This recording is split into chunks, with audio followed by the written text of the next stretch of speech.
Bismillahirrahmanirrahim. Assalamualaikum warahmatullahi wabarakatuh. Alhamdulillahirrabbilalamin. Puja dan puji syukur kehadirat Allah Subhanahu wa Ta'ala yang senantiasa melimpahkan karunia-Nya sehingga kita semua dapat berkumpul pada kesempatan kali ini. Sebelum itu, yang sama-sama kami hormati Bapak Bernada SPMM selaku dosen dari mata kuliah Sistem Informasi Manajemen, serta perkenalkan kami dari kelompok 2 yang beranggotakan 5 orang dengan saya Muhammad Taufik Azikri yang akan membahas Mobile Financial Service atau MFS. Tak perlu lama-lama lagi, kita langsung masuk aja pada pengertian Mobile Financial Service atau MFS. Mobile Financial Service atau MFS adalah layanan keuangan berbasis perangkat mobile seperti ponsel pintar. Layanan ini mencakup mobile banking, e-wallet. Contohnya seperti pada aplikasi Dana, OVO, GoPay, ataupun ShopeePay maupun pembayaran digital lainnya. Tujuan utamanya adalah memberikan akses layanan keuangan kepada masyarakat luas, termasuk yang tidak memiliki akses ke bank, atau yang bisa disebut unbanked population, yang sekaligus mendorong transformasi digital dalam kegiatan ekonomi. Mungkin itu aja yang bisa saya sampaikan. Selanjutnya materi akan disambung oleh saudara Syafarina. Terima kasih. Baik, terima kasih Zikri. Sebelumnya perkenalkan, nama saya Syafarina Afifah. Saya akan melanjutkan materi terkait tujuan observasi lapangan. Observasi dilakukan sebagai upaya memahami secara real-time bagaimana mobile finance service digunakan di berbagai sektor. Tujuan utamanya itu ada, yang pertama, menganalisis pengalaman pengguna, baik pelaku usaha maupun konsumen, saat menggunakan mobile financial service. Yang kedua, ada mengidentifikasi hambatan dan peluang yang muncul selama interaksi digital berlangsung. Yang tiga, ada mempelajari peran mobile finance service dalam efisiensi operasional bisnis kecil maupun besar. Yang terakhir, ada menilai kesiapan infrastruktur digital dan literasi masyarakat terhadap layanan keuangan berbasis teknologi. Selanjutnya, saya akan menjelaskan mengenai metode observasi yang digunakan dalam pengumpulan data lapangan. Pertama, lokasi observasi dipilih secara strategis untuk menangkap berbagai dinamika transaksi digital di tingkat masyarakat. Lokasi tersebut meliputi ada warung, toko kelontong, dan minimarket yang merupakan titik interaksi sehari-hari masyarakat dengan layanan keuangan dan digital. Yang kedua, ada kafe dan restoran kecil atau menengah, tempat di mana transaksi digital seperti pembayaran QRIS juga sering digunakan. Yang ketiga, ada ojek online dan mitra layanan pesan antar makanan, karena mereka berperan penting dalam ekosistem ekonomi digital saat ini. Yang terakhir, ada kantor agen mobile financial service, seperti agen Briling atau mitra Grab Kios, sebagai perantara layanan keuangan formal ke masyarakat. Selanjutnya, ada titik pengumpulan data. Dilakukan melalui beberapa cara. Yang pertama ada observasi langsung, yaitu dengan mencatat bagaimana proses transaksi digital berlangsung. Yang kedua, ada wawancara informal, di mana kami mengajukan pertanyaan kepada kasir, pembeli, kurir, maupun mitra ojek online untuk menggali pengalaman dan pemahaman mereka.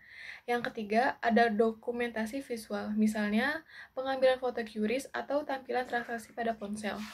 Yang terakhir, ada pengamatan nonverbal, seperti ekspresi wajah waktu transaksi, kebingungan pengguna, atau pajangan antrian yang juga memberikan informasi berharga mengenai tantangan atau kemudahan dalam menggunakan layanan digital. Metode ini dirancang untuk menangkap data yang holistik dan realistis mengenai interaksi masyarakat dengan layanan keuangan digital, khususnya di sektor informasi dan UKM. Untuk analisis SWOT-nya, yang pertama ada strength atau kekuatan, yaitu proses cepat, aman, efisien, mendukung pencatatan keuangan secara otomatis. Yang kedua ada weakness atau kelemahan, ketergantungan terhadap sinyal dan baterai perangkat, serta rentan gangguan teknis. Yang ketiga ada opportunities atau peluang, potensi ekspansi di wilayah rural atau wilayah pedesaan, integrasi dengan sistem pinjaman mikro. Yang keempat ada threats atau ancaman, yaitu ancaman cyber, penipuan digital, dan belum matangnya regulasi nasional. Sebelumnya terima kasih kepada Alifah, saya Nera dan Syara izin melanjutkan pembahasan ke materi selanjutnya mengenai temuan di industri jasa seperti F&B, transportasi, dan jasa digital. Di sektor jasa seperti kuliner, transportasi, dan layanan digital, penggunaan Mobile Financial Service atau MFS sudah sangat umum. Contohnya bisa kita lihat pada layanan seperti GoFood dan ShopeeFood, di mana pembayaran digital sekarang sudah menjadi standar. Konsumen juga merasa lebih praktis karena tidak perlu membawa uang tunai atau menunggu kembalian. Selain itu, dompet digital seperti GoPay, ShopeePay, dan OVO sering memberikan promo seperti cashback atau poin yang membuat pelanggan makin tertarik.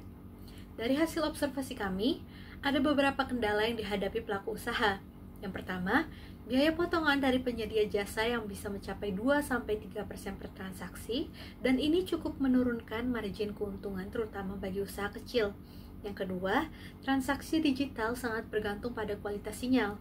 Ketika sinyal lemah, transaksi bisa gagal dan hal itu tentu bisa mengganggu kenyamanan pelanggan.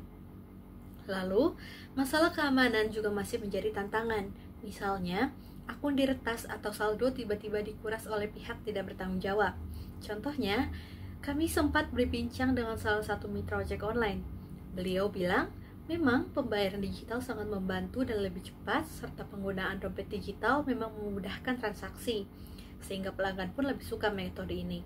Tapi, beliau juga menyebutkan bahwa kadang promo dan cashback yang diberikan ke pelanggan justru membuat pendapatan bersihnya jadi lebih kecil, karena sebagian dipotong dari komisi mitra.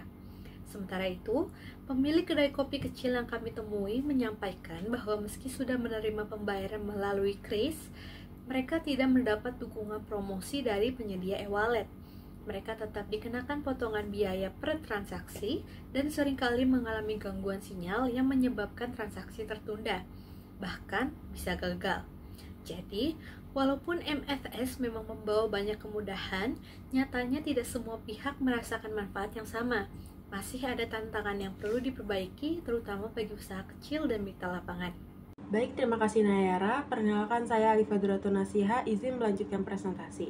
Selanjutnya ada dampak MFS terhadap transformasi industri, yaitu ada 4. Yang pertama, industri barang. Toko kelontong dapat menganalisis tren pembelian lewat laporan e-wallet. Yang kedua, industri jasa. Restoran kecil dapat menerima pesanan dan pembayaran lebih cepat untuk mempersingkat waktu pelayanan. Yang ketiga ada UMKM, lebih mudah mengajukan pinjaman karena punya rekam jejak transaksi digital. Kemudian yang terakhir ada sektor informal, seperti tukang parkir atau pedagang kaki lima, bisa menerima pembayaran digital dengan hanya punya HP Android. Rekomendasi, di sini ada 3 bagian. Yang pertama pelaku usaha, yang kedua pemerintah, dan yang terakhir penyedia MFS. Rekomendasi untuk pelaku usaha ada tingkatan literasi digital karyawan dan kasir, dan manfaat fitur promosi e-wallet untuk menarik pelanggan. Rekomendasi untuk pemerintah yaitu kampanye literasi digital nasional seperti masuk ke desa, sekolah, dan pasar, dan juga tawarkan subsidi perangkat digital bagi pelaku usaha mikro. Dan yang terakhir, rekomendasi untuk penyedia MFS ada untuk membuat antarmuka aplikasi sederhana agar dapat digunakan oleh semua usia, dan tingkatan dukungan pelanggan 24 jam untuk menangani kasus gagal transaksi. Kesimpulan, yaitu Mobile Finance Service atau MFS telah membuka jalan bagi digitalisasi industri, barang, dan jasa. Observasi lapangan membuktikan bahwa MFS membawa banyak manfaat, seperti akses yang lebih luas terhadap keuangan, efisiensi transaksi, dan mendorong pembukuan dan transparansi. Namun, hambatan seperti literasi rendah, sinyalnya buruk, dan isu keamanan masih menjadi tantangan yang perlu ditangani secara kolaboratif oleh semua pihak. Sekian presentasi dari kelompok kami, kurang lebihnya mohon maaf. Wassalamualaikum warahmatullahi wabarakatuh.